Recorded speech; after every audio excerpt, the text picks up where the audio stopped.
Williams Lake originally was a home to the Secwepemc First Nation.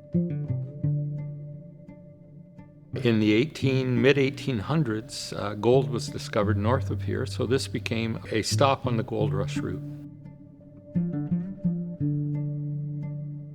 Cowboys realized this was a great place to graze cattle, along with the ranches, along with the First Nation people. This became very much a logging community.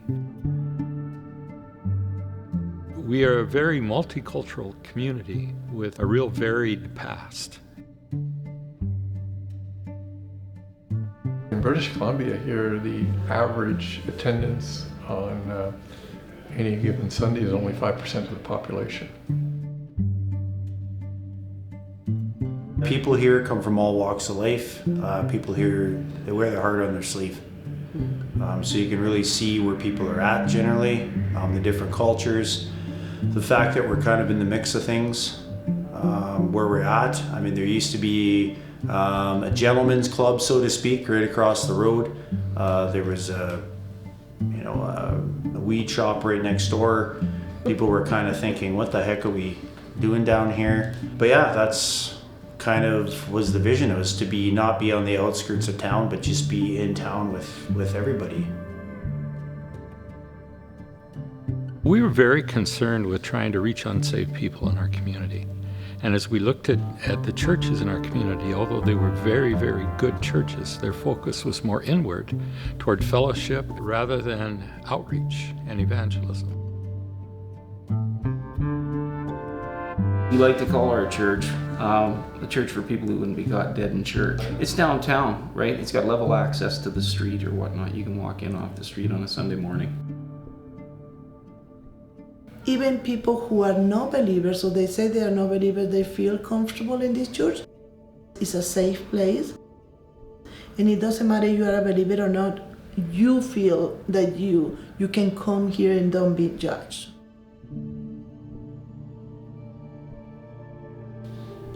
Cariboo Community Church is a home for me that has never been judgmental.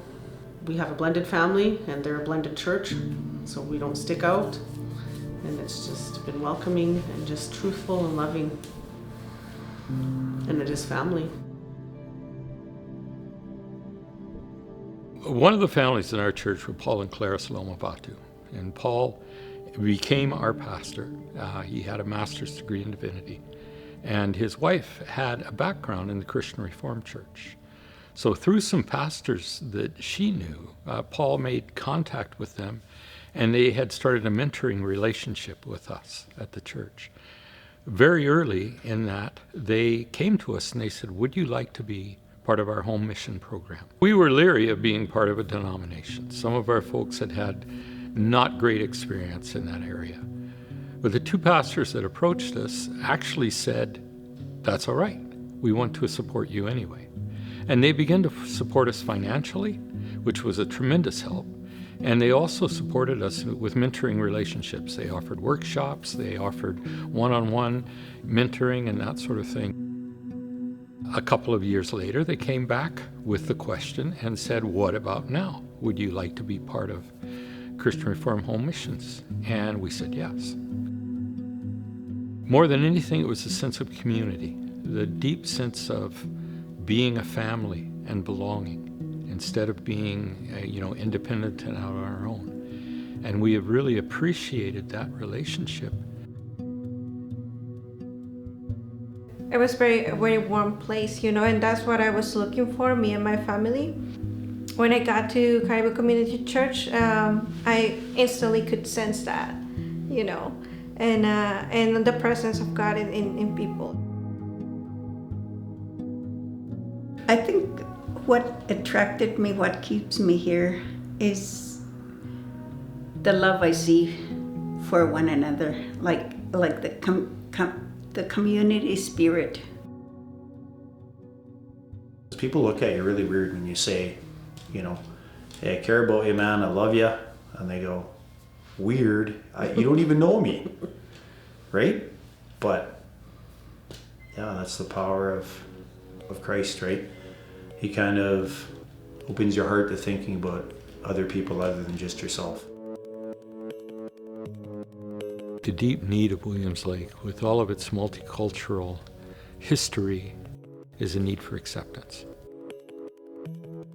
They want to be accepted. And I think that being involved in this church, being involved in God's mission, period, is that idea of acceptance. Jesus said, "Come to me, all you are heavy laden, and I will give you rest."